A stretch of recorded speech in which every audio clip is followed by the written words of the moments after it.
Hello, everybody, and welcome to this episode of the Keto Lifestyle Podcast. You might be watching this on YouTube because I am recording a video version of this. If you're listening to it in the podcast version, just know that you can run over to YouTube if you like that better and watch this version of the podcast. So as always, I know you guys hear me say this every single week, and I mean it. I'm very happy to be here with you all again this week. And I'm excited to share this episode with you. So I've had a few great interviews for you guys in the last several weeks leading up to today's episode. But today I want to do a solo-sode. I just want to talk to you guys.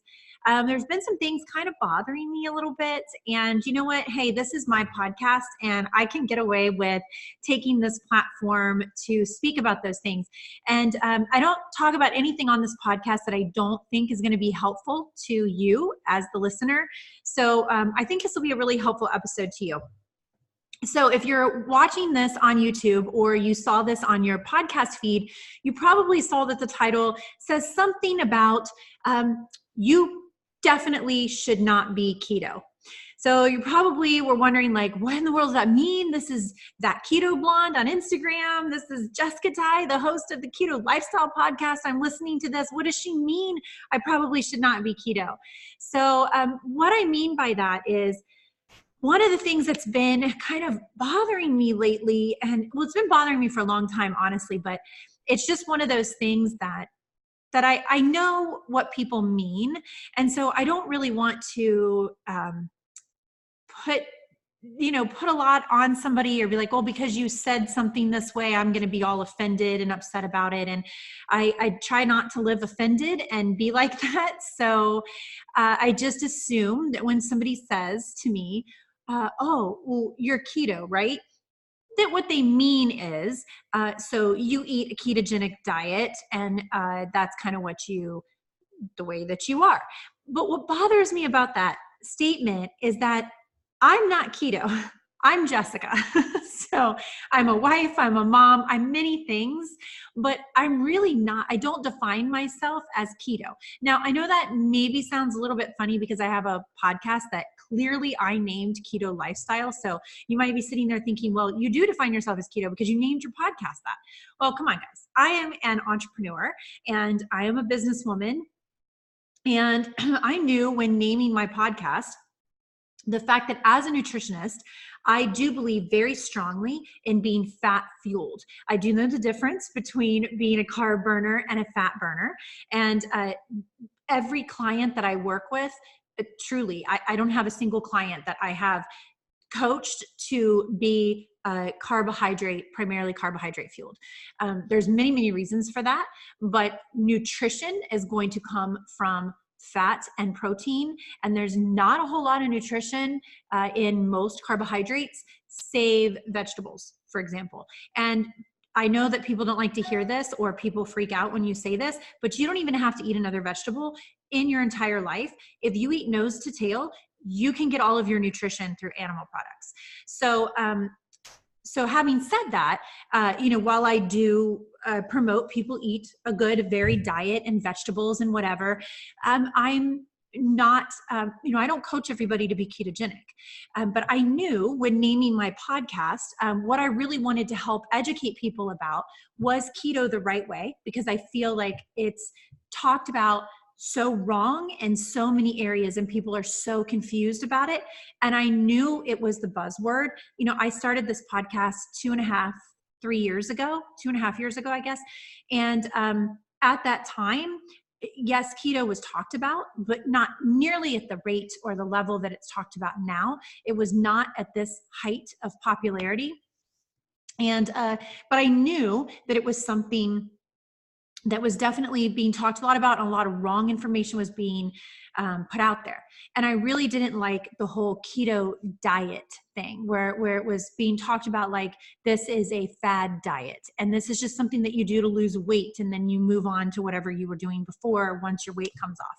So I was really trying to shift that paradigm, and really I wanted the name of my podcast to be Keto Lifestyle, because I really wanted to help the general public understand that it's a lifestyle. It's not a diet where you just do what you want to do the way we think of the word diet, and then just go back to your normal living when your diet phase is over, whether that's because you've lost the amount of weight you want to lose, or you've, fit into a wedding dress, or you fit into whatever you wanted to wear to your high school reunion. And now that's all over. So you're going to go back to your normal, way of eating or whatever. So I really wanted people to understand that there's more to it than what you eat. It's how, to be in ketosis and to actually live a ketogenic lifestyle is so many more factors than just, are your carbs low enough and are you eating enough fat?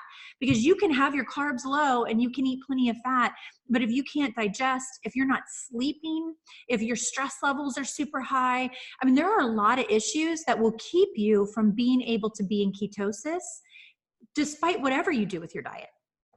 So I really wanted to start this podcast to be about that, and trying to help kind of coach people about the keto lifestyle and what it can look like and what it can be about.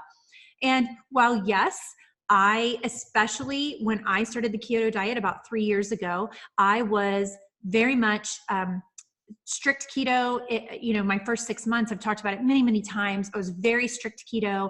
There were a lot of reasons that I was doing this kind of whole ketogenic thing. I wanted to make sure that metabolically, I was in ketosis and doing all those things.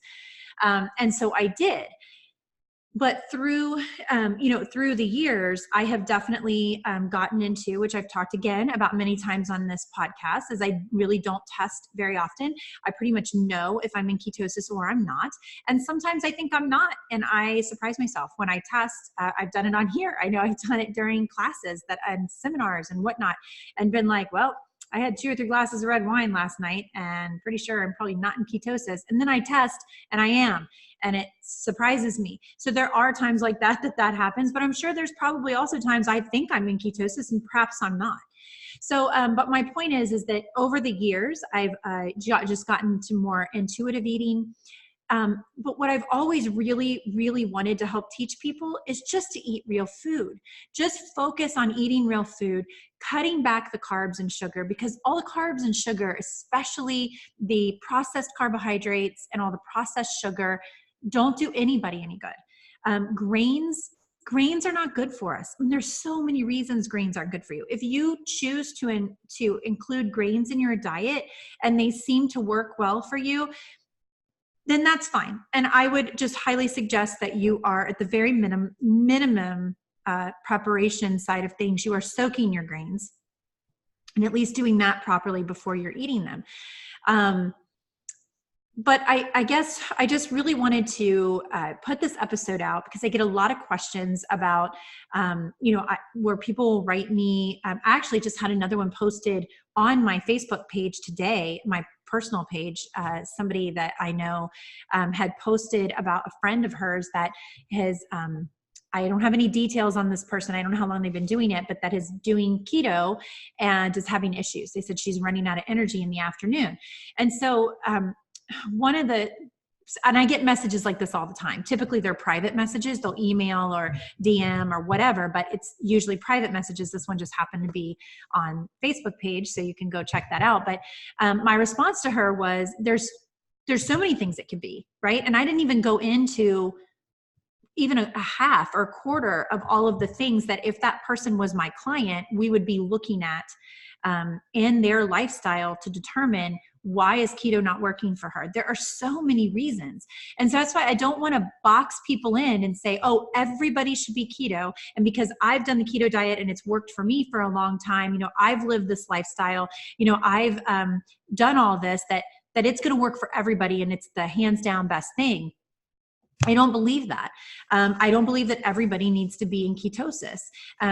Let's remember, ketosis is a metabolic state, and you can actually be a fat burner and not necessarily be in ketosis. And that's fine. You can just eat low carb and high fat and get your energy that way. You don't have to necessarily be producing ketones. So, but this, I guess, let me get back to what I was saying. That particular question, and many questions I get like that, are, it's not working for me. This person is running out of energy in the middle of the afternoon. Well, there's many reasons that could be. And as many reasons as that could be are also the many reasons that you shouldn't be doing keto. So if and I say that kind of tongue in cheek, but I kind of mean it. Like if you're not sure how to do it, if you're not working with somebody that knows what to do, that understands nutritional deficiencies, that understands digestion and hormone regulation and helping you to manage stress and sleeping well and how all of these things interplay, then you really probably shouldn't be doing keto. Keto is, if you have bad digestion, which is one of the things I told this individual today on Facebook, was she could be running out of energy in the afternoon because she is restricting her carbs to try and be in ketosis. So again, I don't know how long she's been at this. So maybe she's only been at this a week and she's just not fat adapted yet. And she's not even able to, she just doesn't even have the enzymatic processes in place to be able to get the nutrition out of fat. But let's say that she's been doing it for a while and she's running out of energy in the afternoon. First thing that pops into my mind is she could just not be digesting fat. So if you can't digest the food that you are eating, which by the way, carbohydrates are way easier for us to digest, not to mention the fact that most of us have been carb burners for the majority of our lives. And so we know how to do that. Our bodies, we're like, yeah, heck, I'm carb adapted. I can carb burn all day long and function on carbs. But when it comes to something that's a little more complicated like fats, our bodies are just not ready for that. We're not producing enough bile to be able to emulsify that fat. So therefore we can't pull the nutrients out of it. We can't even use the fat. So how in the world are we going to have any energy? Because that's our new energy substrate, right? Like if you're trying to be in ketosis, that's what you're using for energy. So that could be one thing going on. It could also just be that, I see all these things out there, and I try not to be an elitist about this. And you kind of get accused of being an elitist if you have this opinion, but you see all of these groups out there of people, ketoing, and it's dirty keto or lazy keto or fast keto or whatever. And, that's fine, to each his own. If that works for you, fine.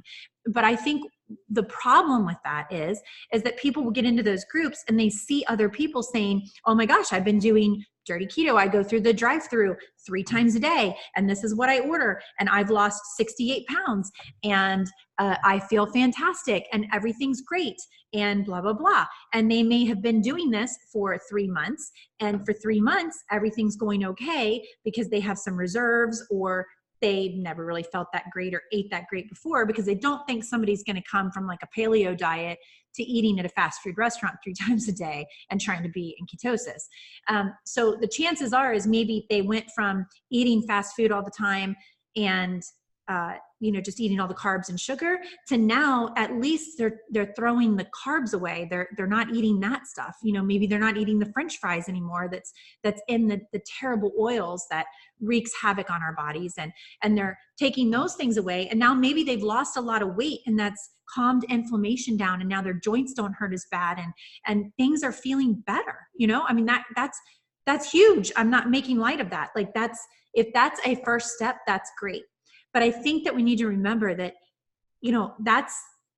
while that could be good for a lot of people, and that at least takes some of the stuff out of the equation, that still leaves a lot to be desired, right? So if this particular person is following that type of keto lifestyle and that's what they're eating, how much nutrition could they possibly really be getting? Like you can't get that much nutrition out of food like that. So if that's what you're eating all the time, and that's how you're ketoing, and you are just running out of energy, and you're like, man, this diet's just not working for me, and I don't know what everybody's talking about. Well, I mean, that's not good in any realm of nutrition to eat like that for any length of time. I mean, if your only goal is to lose a bunch of weight and, just be like, I don't want to change anything else. I just know if I cut the carbs out, I'm going to lose a whole bunch of weight. Okay. That's fine, but it's probably not going to give you all the other things like like, as I'm saying this, I can't even think of it, which tells you that I'm a mess. Oh, you probably shouldn't be listening to me for this message, right? But this is the stuff that is going to help you with the brain fog and the, helping you to just kind of get over some of these more difficult things that people are dealing with that perhaps have come to keto for, where something like dirty keto is probably not going to do that. It's probably going to get you to lose weight, and some things like that maybe, but not going to help you with ultimately with like leaky gut and things like that, because you're still going to be getting foods that are full of all kinds of things you shouldn't be taking in, you shouldn't be putting in your body, right? So that's kind of my take on that. So I know that's kind of a long-winded answer to, I don't even remember what question I was answering. Okay, so there's a couple of points that I want to make in this episode, and this is going to be a pretty quick episode this week. But a couple of points that I want to make is in this, you should definitely not be keto episode. Number one, I want you to really focus on being you. Don't be your diet. Like, you're not keto. You are, like, when somebody comes up to you and says, like, don't define yourself like that.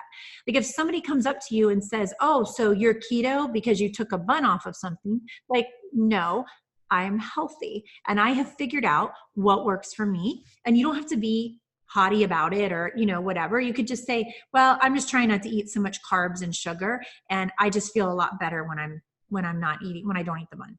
And really, I don't like the bun that much anyway. And I just enjoy the hamburger or whatever, wherever you are, whatever you're doing. So, so that's number one. Like, just don't let your diet define you. Like, again, it's not a diet, right? It's a whole lifestyle, and it's your lifestyle. So for me, I'm Jessica. I'm not keto. So I am just living my life, is trying to be as healthy as I can be. And I think it also puts you in the box where I know this is true for me, and I've been struggling with this for the last few months. So can I just be honest and open up with you guys right now? Tell you that I've been struggling with this. If I have, here's a good example. My son brought home, he was so excited to bring this home to me, and he's my keto kid. He brought me home some little bite-sized Butterfingers the other day. He went to his youth group thing, and they were giving away all this candy and this game, whatever he was playing. And he won all this candy, and he said, Mom, he's like, I picked out these 2 Butterfingers for you because I knew that you haven't had Butterfinger in a long time and I wanted you to have them. So should I have probably just not eaten the Butterfinger? Maybe I shouldn't have, but I thought, you know what, he's right. I haven't had them in a long time, and I want to have this Butterfinger. So I did. I had these 2 little Butterfingers that he brought me.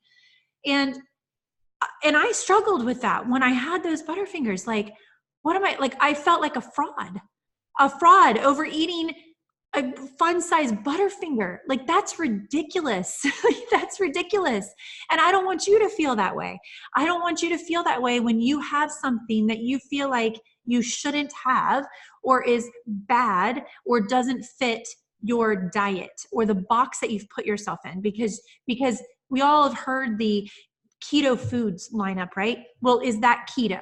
Is that keto? Like, I got news for you. None of it's keto. It's just food or not food, as the Butterfinger may have been. It's a food-like substance. It's crap. It's garbage. It's all of those things. I know that.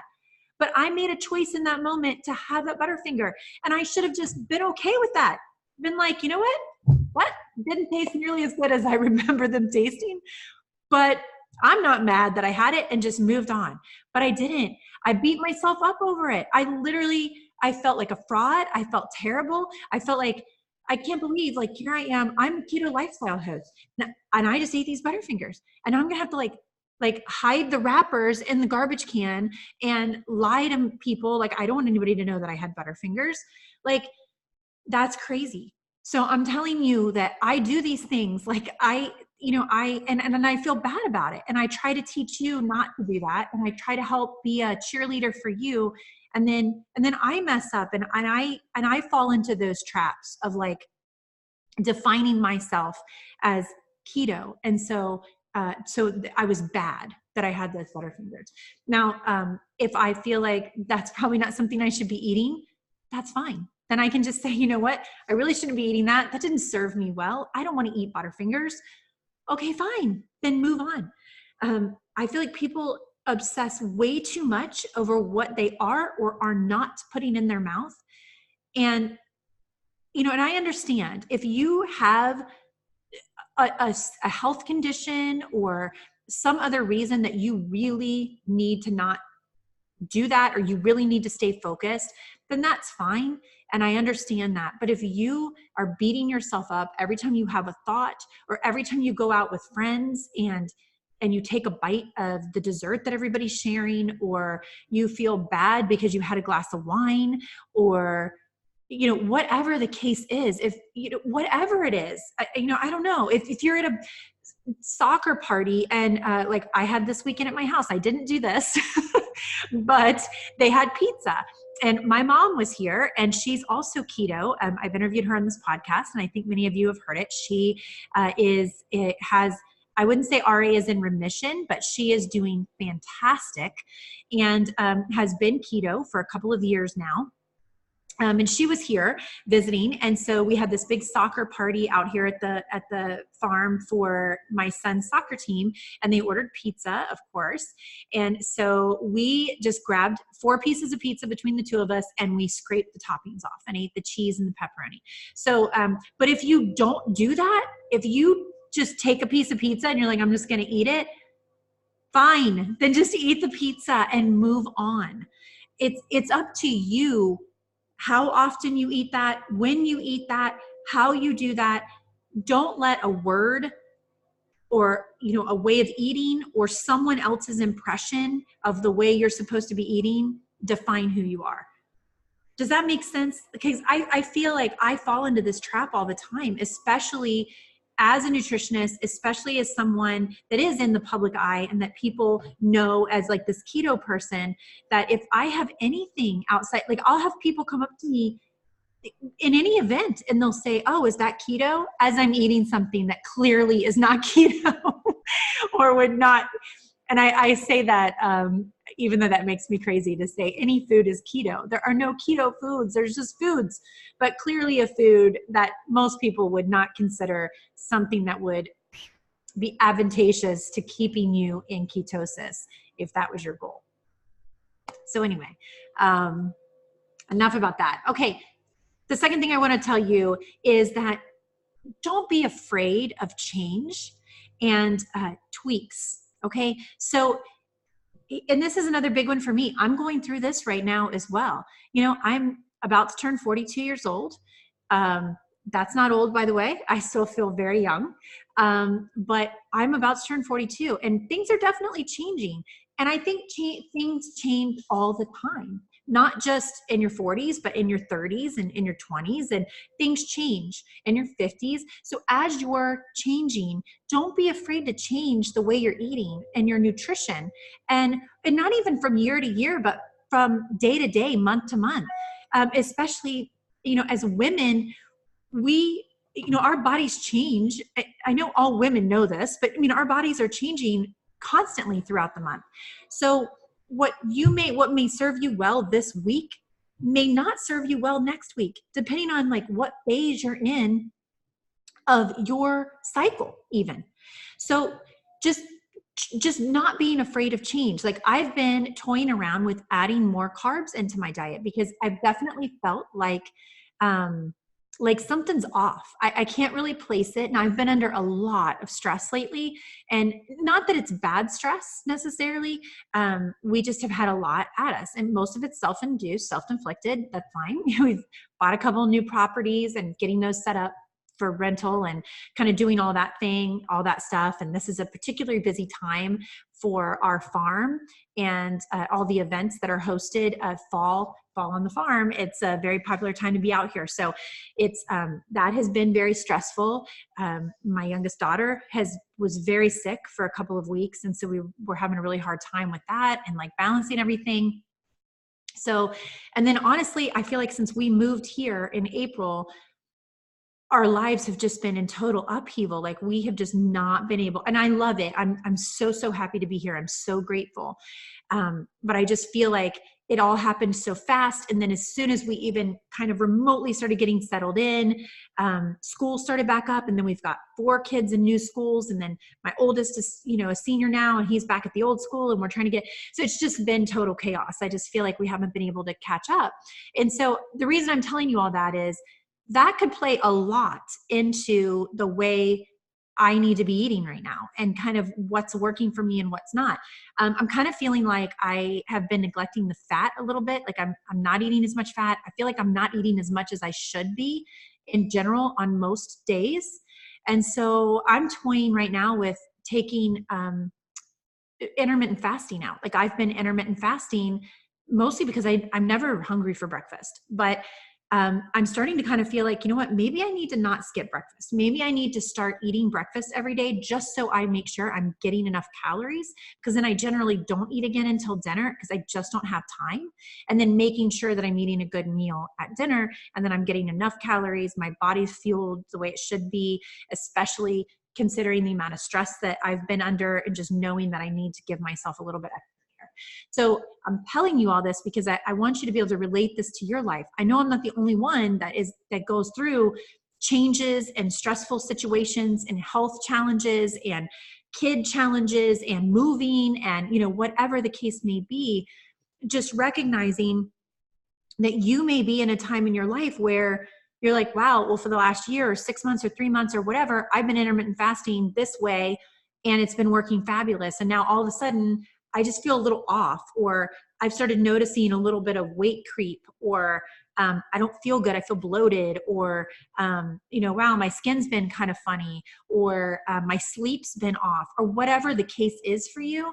And then trying to figure out, kind of tweaking that a little bit, like, well, let's try breakfast for a little while instead of all the intermittent fasting. Or I've been eating 20 grams of carbs every day. Maybe I need to cycle in a couple of higher days of carbs every now and then and kind of see how that works. And when I say that, I'm not talking about ho-hos and Twinkies. I'm talking about like sweet potatoes and kind of other tubers, maybe even some rice, something like that. Okay. So I think that's all I want to say about that. But I just want you to think about that and kind of have that in the back of your mind, and just not be afraid to tweak things. Again, this really just goes with not defining yourself like as your diet, right? Like just being willing to say, no, I just eat food and I'm going to eat what I feel like I need and what's going to serve me well. And I'm going to figure that out by listening to my body as I'm eating those foods. Okay. Another point I want to make is, this kind of goes along with that. So I wrote myself some little notes here. Can't we just eat food? I mean, like, why do we have to define everything? I think as a country, we've been obsessed with defining diets probably for a long time. But I feel like in recent years, it's almost become like a badge of honor. Don't you feel that way? Like it used to be, like, I remember growing up, like I did like every diet, right? I mean, everything. But I would never walk around like, oh yeah, I'm on Weight Watchers, or, oh yeah, I do the Nutrisystem diet, or yeah, I'm taking like, what were those pills called? I feel like it started with a D, but I can't remember the pills. There were pills. No, not Slim Fast. I'm thinking Slim Fast. There were pills that you could take. Dexatrim. That's it. I knew it would come to me. I used to take those, but I didn't go around telling people I took Dexatrim. Like it was not a badge of honor then.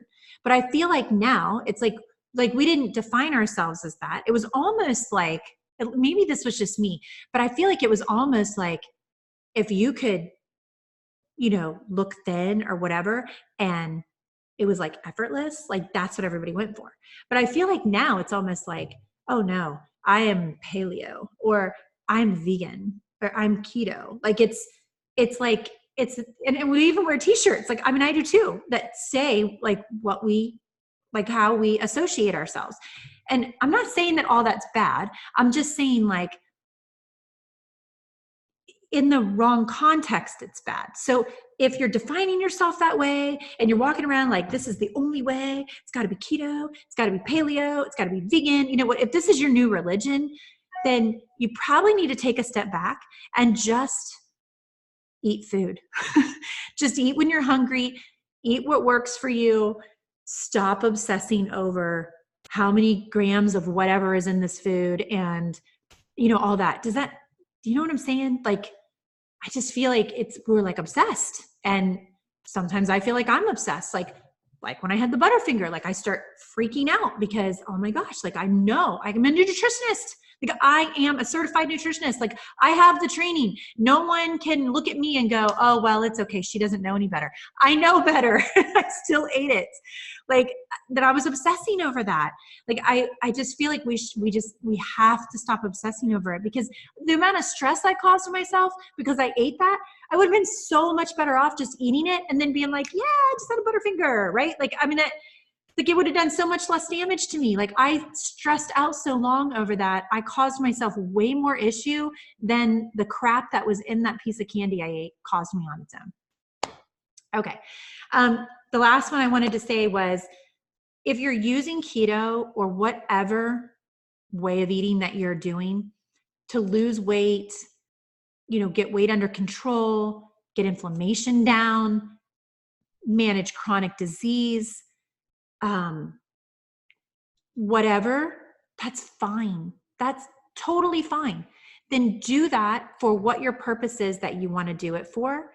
And maybe that's going to be for this next month. Maybe that's going to be for this next year.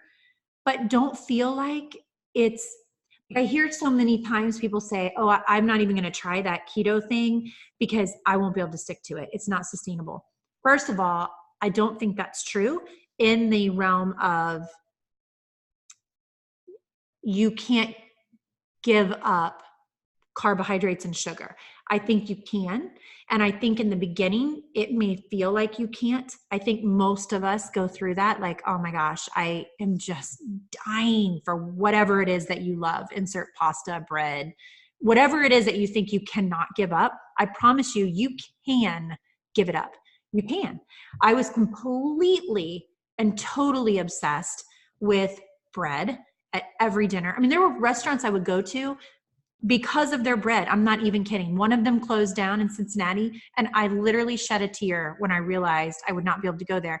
And do you know, I didn't even really care about any of the food at this place. It was an Italian restaurant.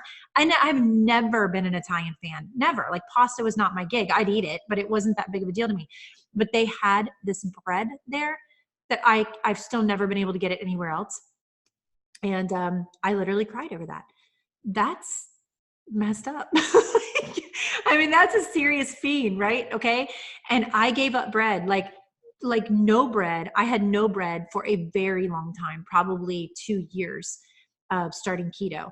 But I will tell you that it's not that hard. Once you kind of get over that, like your tastes change and you start to be like, oh, I don't even miss bread. I don't even care that much about bread. Now, what I did miss was the ability to do things with bread that I used to enjoy, like reinventing different things, like bacon, lettuce, and tomato sandwiches, right? I loved that on toast with mayo and bacon, lettuce, and tomato. So then you just omit the bread and then you just use the lettuces. But there was just, it's like it didn't have that crunch of the toasted bread, So there's things like that. And then there's alternatives now. There's all these amazing alternatives that you're able to get now. So you can still get those certain things, those certain mouthfeels. But anyway, my point in saying all this is that I don't think it's not sustainable because you won't be able to do it, because I think you will be able to do it. I think you'll surprise yourself. But what I think might be unsustainable is that you're constantly changing. And I'm constantly changing. And I don't think that the way that you're eating today is probably going to be serving you in the same way next year, or perhaps the year after, or maybe even just next month. So I guess what I'm trying to get across is just to be okay with just eating food. And if you have found a formula and a way of eating that works for helping you reach the goals that you're trying to reach, and if that happens to be keto, then that's awesome. Then do that. But only do that until it doesn't work for you anymore. And when you start seeing that, hey, this isn't quite working the way I thought it was, and it doesn't matter if it's still working for Sally or Jenny down the road, doesn't matter. Focus on you. And is it working for you? And you're not a quitter or a loser or not successful or any of those things if you decide that, you know what, I don't think this is working as well for me as it was working. And I think I'm going to tweak this a little bit because, I'm going to figure out what works better for me in this moment. That is totally okay. you're not failing. You're not giving up. It's just food. And you're just eating food, and you're just figuring out what works for you and the best way to get the best nutrition into your body that you need. Okay, guys.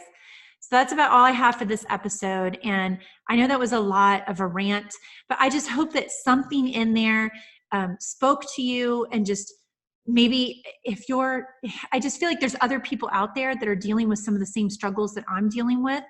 And I just want you to know you're not alone. And we go through these things, and sometimes it can just be so overwhelming. And I think it's really hard with social media and all this stuff that, we're always comparing our, it's really everybody else's highlight reel out there, right? So we're comparing our backstage stuff. Like, we know what's really going on behind the curtain, but we're just seeing on social media and all this, you only see what people want you to see. And that's what we compare to. It's natural, it's human. But sometimes that can get hard because you feel like, well, man, I'm the only one that struggles with this. I'm the only one that eats the Butterfinger when I don't want to eat the Butterfinger, but you're not.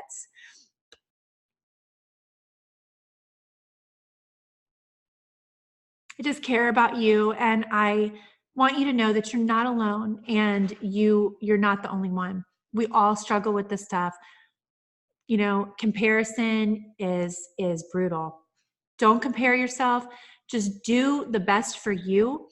If you want to learn more about nutrition and kind of the foundation and the building blocks of how to figure out what is going to work for you, and that may or may not be keto, and that's okay. It's okay if it's not keto. It's okay if it's just, whatever. You can figure it out.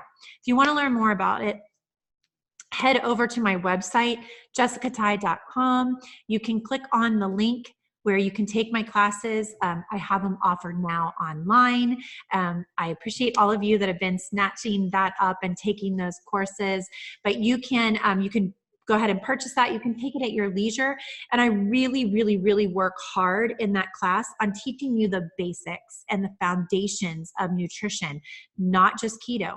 We do talk about keto. I will help educate you on keto, but it is definitely helping you to understand who and when and how you should be implementing a ketogenic lifestyle, if that is what is going to serve you best, and how to figure out if that's what's going to serve you best. So if you're interested in that, run over and take that. Go ahead and pick that up. You can grab that now and start taking it when you want. I also offer a free 7-day workbook that you can get. You can also purchase my low carb recipe collection that has got just really a great collection of great recipes, just good food that you can eat. And then I'm going to be doing another kind of a live class that I'll be starting here in the next few weeks. So I hope that you'll join me for that. I think it's going to be a 4-week class this time. And it's not going to be specific to keto. I think we're just going to do a nutritional overview class and kind of help people figure that out. I think I'm also going to do a nutritional class for families and kids specifically. I get a lot of questions from you moms out there trying to navigate that world, which is, man, that's a whole nother deal, right? So anyway, thank you guys so much for tuning in this week, as always, and I look forward to talking to you again very, very soon. Thank you. Bye.